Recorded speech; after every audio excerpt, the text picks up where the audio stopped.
Hi again, guys. So today we're going to go through transformation of functions.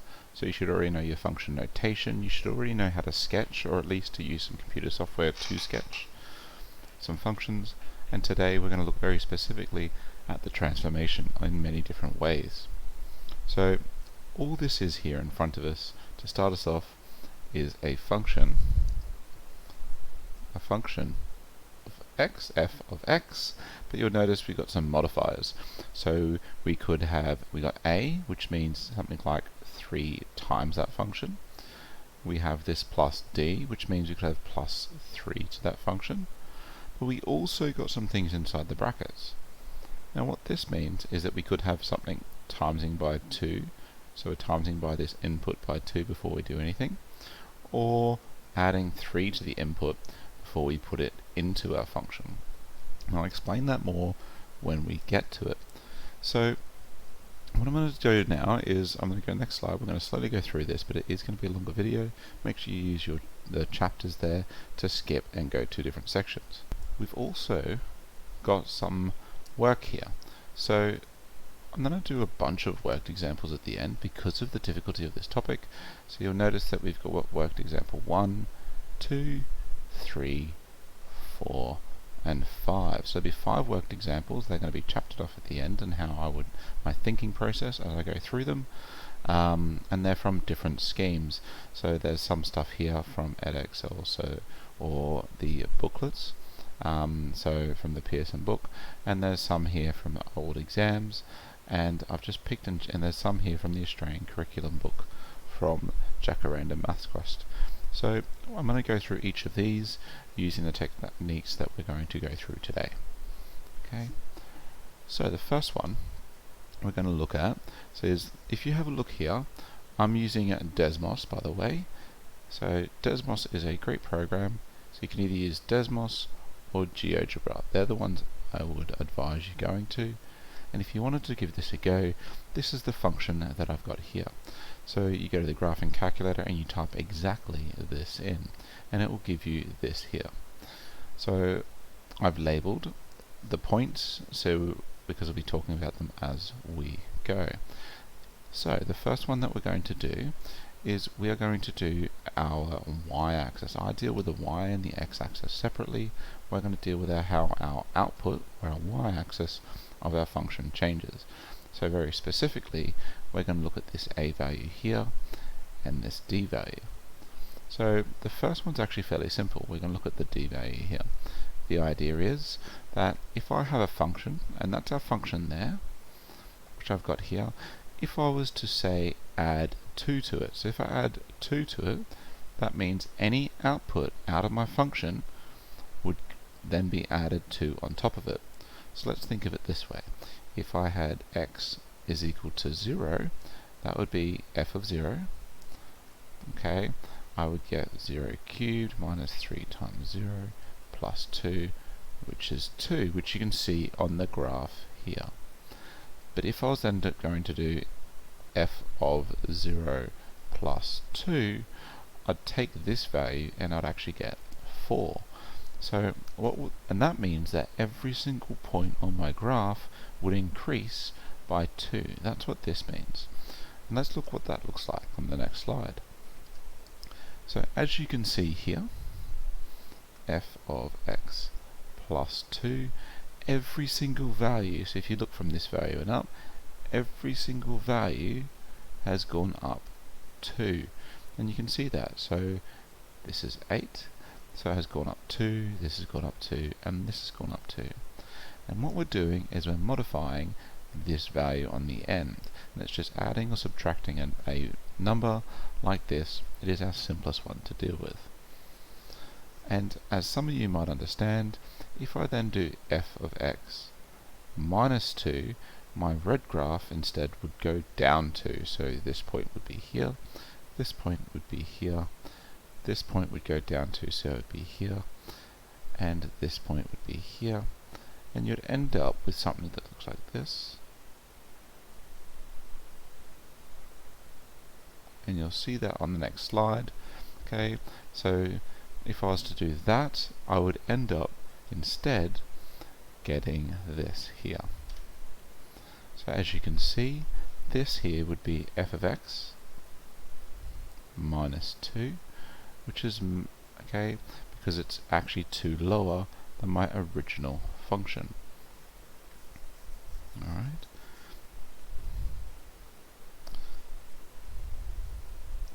Another way to picture it is if we had an equation of a line here. Now this one is y equals 2x.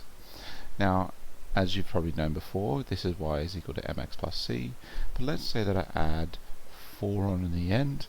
What I'm actually doing is I'm dragging this up 4 points. So therefore, you've still got the same gradient. You've just lifted your equation for this one here. It's exactly the same principle. Right. So that's it for our first one. So that was our first one there, where we're adding or subtracting on the end. So the next one we're going to look at is that a value at the front. So we're going to look at a times f of x. So this one here is also fairly simple, because all we're doing is, remember, this is our output, or our y value on my graph. So what I'm going to do is, let's say if I do 2 times f of x, that means that all of my outputs, my y values, will double. So this 4 will become 8. Okay, this 0 would stay at 0 because it doubles. So double of 0 is 0. This 2 would become 4, and so on and so forth. So what this is it's known as a dilation. Okay, it's a dilation or a stretch, okay, across the y-axis, or in the y-axis. Now what I mean by in is it's moving in the y-axis, not flipping over the y-axis. Okay, so it's a dilation or a stretch in or across the y-axis. Alright, so then if I was to show you what that graph would look like, you'd get this here, and you can notice that every single value has doubled. What's really happened is it's stretched up here and it's stretched down. So you get this stretch up and down, and it's away from the y-axis. And this happens when you do 2 times f of x. Now maybe, what if instead you did maybe, okay, half times f of x? Well, instead it would half all the values.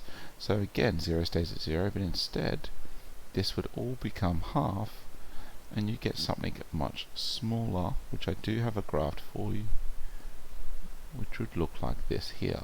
So you end up with something much smaller because it shrinks in that y-axis. Let's have a look. So you can see this here. So it's shrunk in your y-axis. Alright, so this is when you multiply it, it can be a decimal as well. Just remember, if 1 is our normal value, if it's less than 1, it's going, so if we have from 0 up to 1, it's going to shrink. We call stretch. Okay, and if it's greater than 1, it's still going to stretch, but the only difference is this would be a decimal.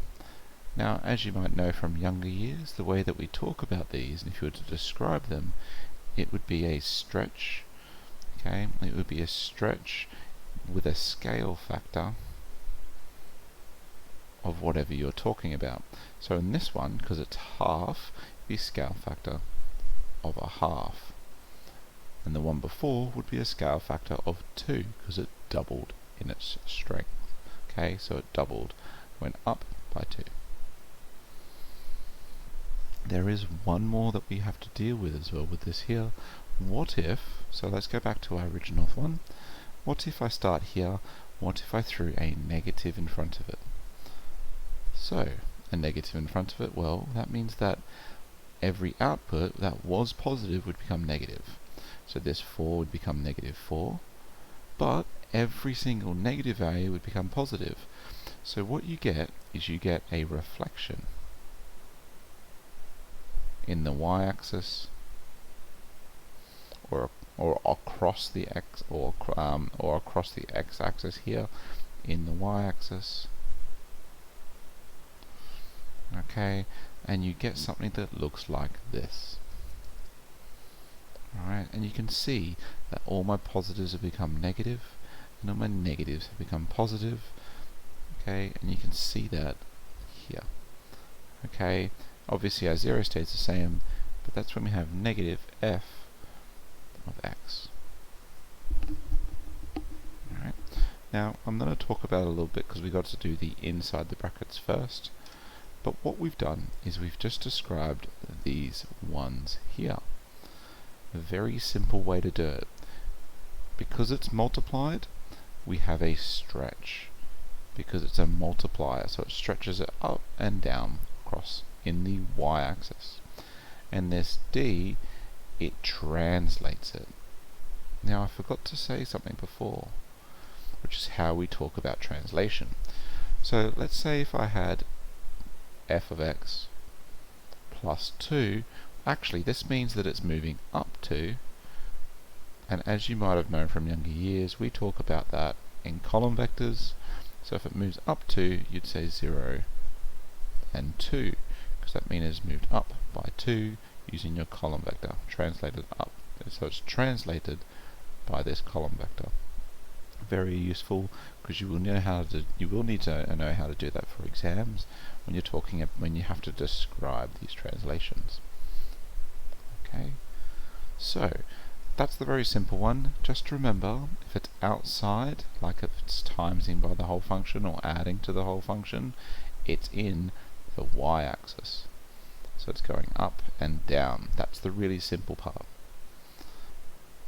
Alright, so as you might have assumed, that if before we're talking about the y-axis, when we start dealing with something inside the bracket or inside our input, we're now talking about our x direction, or our x-axis, so movement and stretches or dilations in our x-axis.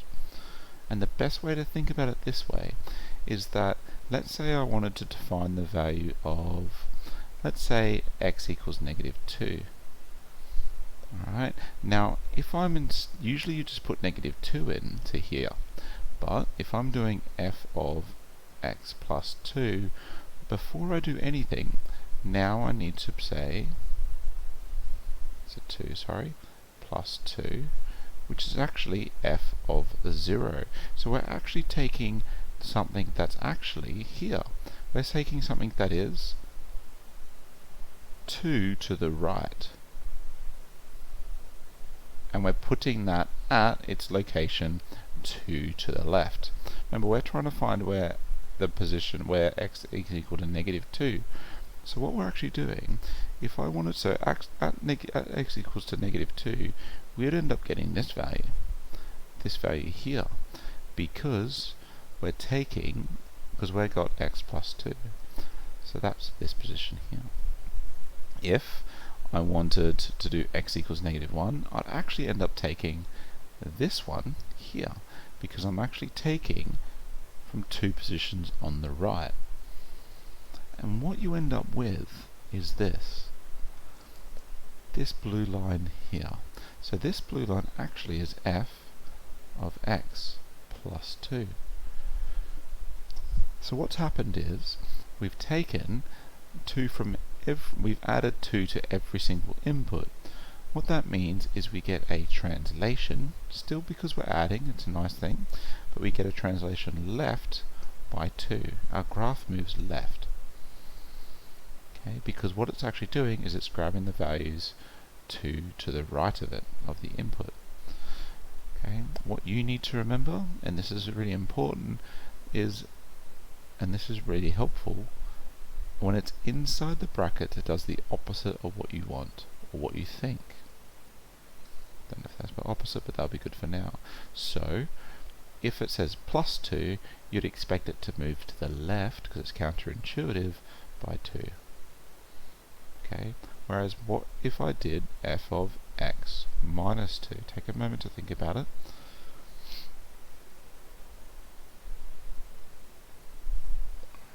So if we did f of x minus 2, in this case, we'd expect our graph to move to the right by 2, which, by the way, we can talk about with our vectors. We talk about with a translation vector like this, foot to the right, or this to the left.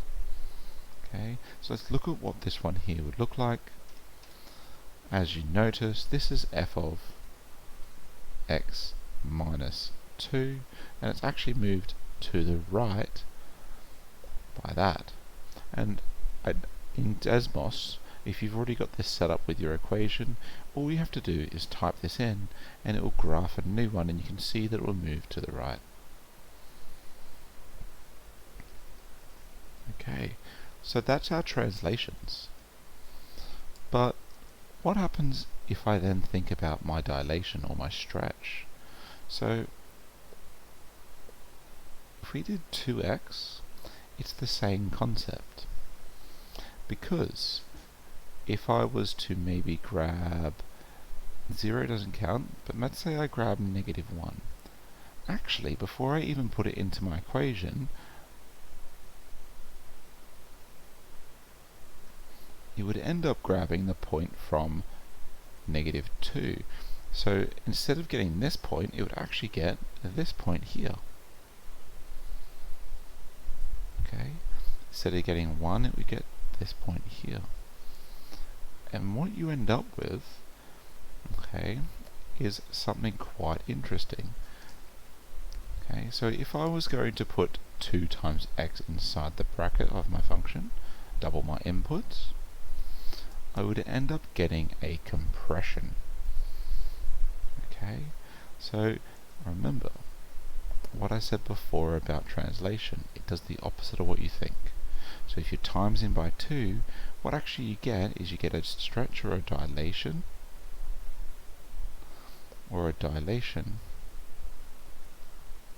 with a scale factor of, in this case, it would be a half. Okay, there is a rule for it. It's the idea that actually, if that's a of x, your scale factor would be 1 over a. Okay, but what you get is it does the opposite of what you think. So if it says 2, you'd actually expect it to do the reciprocal of that. So it would be a scale factor of a half. With that in mind, what do you think would happen if you had f of a half x?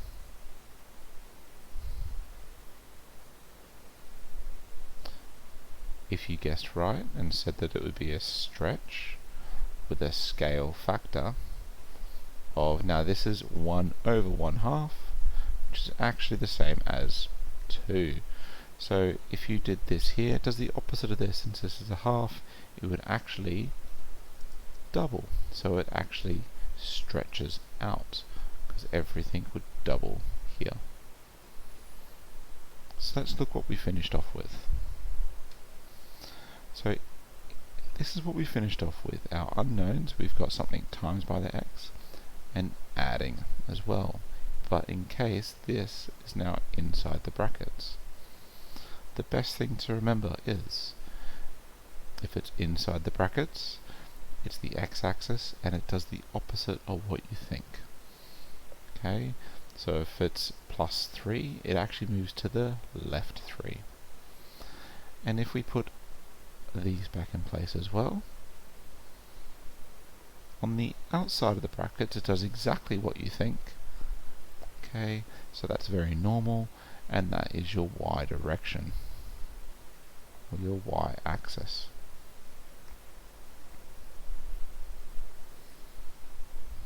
Okay, so let's try some questions, but that is the gist and the main content of what we're looking at today.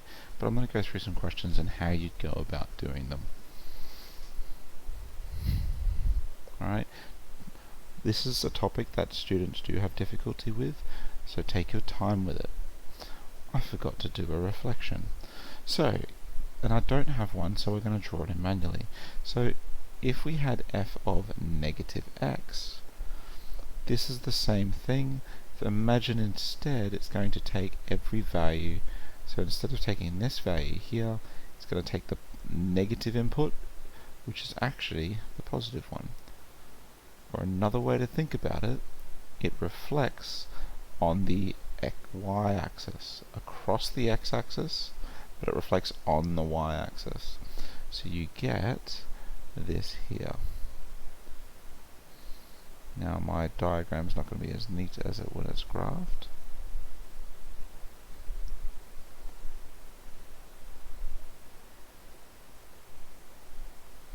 Okay, so you end up with this. Because what it's done is it's swapped those two over in every single point. Okay. So let's look at some questions and how it would be done. Alright, so we have 5 questions here. I'm going to slowly go through them. So in this kind of question you need to describe one single transformation. So you can't do it in 2 steps. You can't say it's times by 2 and then add on 3 or anything like that. And the easiest way to do it is think, how can you turn this into this in one step, because it's a single transformation. In this case, now you could graph it. You can use your calculators to do that to help you understand the process. But it's all about recognizing it. And if you really notice, it's actually double. Okay, so if I take my function here, so this is my y function, and I double it, I get 2x squared plus 6. Now what this means is it's actually 2 of f of x, and as we just looked at, it's outside, so that's why you've got the y-axis, and it's times, so this would be a stretch, because we're just describing here. It's outside, so it's in the y-axis, with a scale factor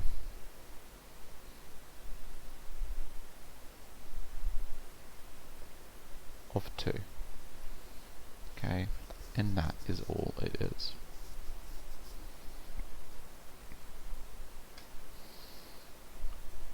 This is our second worked example.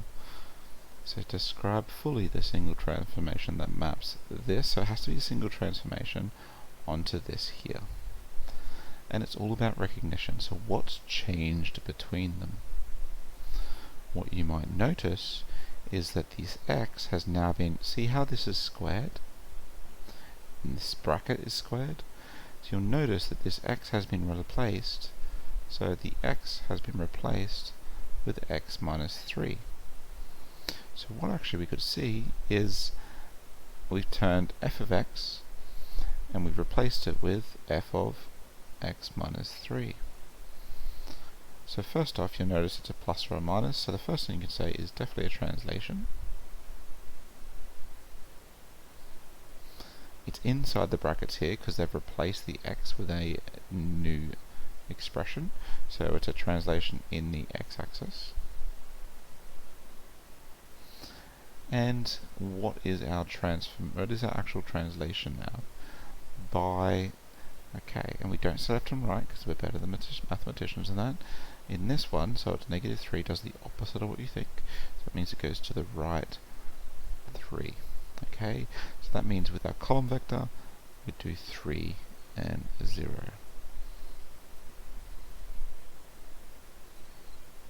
And what you can do is you can sketch these and you will see that.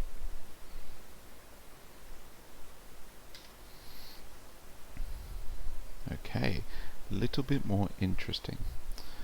So we have a point here, P, lies on the graph. Now this is more like a lot of the questions these days. On the graph of y is equal to f of a of x, this point is mapped to the point, so so basically this 2, 1 becomes 4, 1. So you'll notice that this point, the x changes from 2 to 4. So it actually doubles. So the x value doubles. Now there's probably a formula, but I just want you to think about that for a moment. So if it doubles, you would usually think that means it's 2x inside the bracket, but remember it's the opposite when it's the x-axis. So that actually means, if it's the opposite, that means a should be half, or 1 over what we expect. In this case, we thought it would double, which is why it's 2, because that value has doubled. Okay, and this question is what I've put on for a reason. So you've got f of x minus 4, so this means it's moving to the right by 4. Well, that means that the x value is going to increase by 4, so for I, the new point would be 6 and 1. Alright, for question 2, what we're going to do here is it's times by 3. You'll notice it's on the outside, so that means it's our y-axis, and we need to multiply it by 3, which means it's going to be 2 is going to stay the same, but we're going to multiply 1 by 3, which is 3, and it is as simple as that. And number 3, now this is where it's tricky, because we've got both a stretch and we've got a translation. You'll notice though they're both on the outside, so we're just talking the y-axis. So if you wanted to start, you could already put down 2, because you know that x is going to stay the same, because there's nothing different here. Okay, then after that, we just follow BIDMAS. You follow normal order of operations. You always multiply before you add. So in this case, first thing we need to do is we need to times it by a half. So 1 times a half, so 1 times a half, and then we subtract 4, okay, which gives us negative 303.5, or you could write that as negative 7 over 2, whichever you prefer. Just remember to follow BIDMAS, okay, and outside our brackets here, it's the y-axis, inside the x, so we don't have to deal with the x in this case.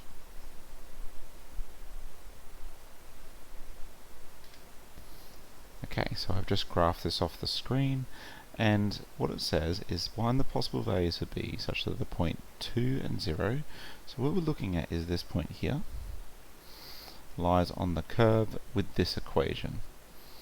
And if you really notice, this is just x with an extra b on top.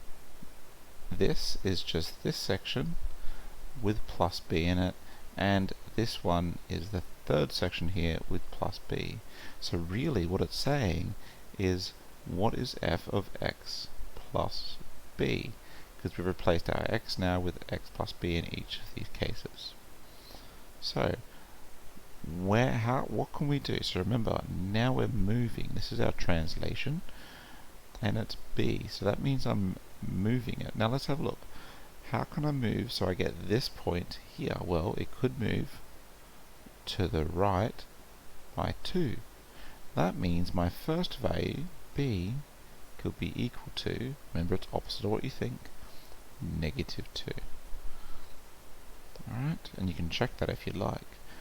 But you have more than that. This point here could also move to there. So in this case, it would have to move 3 to the right. So, or b could equal minus 3. And if you notice even more, this minus 3 could move all the way over to the 2. So that means it's moving 5 positions to the right. So that means we could have or b equals minus 5. So there's actually 3 possible values for this. So after you've sketched it, you'll notice that specifically because you can just see that it can shift or translate to the right, those positions to occupy them. Okay, and that is it for that one. So we've got our last one here. Now our last one has a sequence of 2 transformations. How can you map x cubed onto 2x cubed minus 1?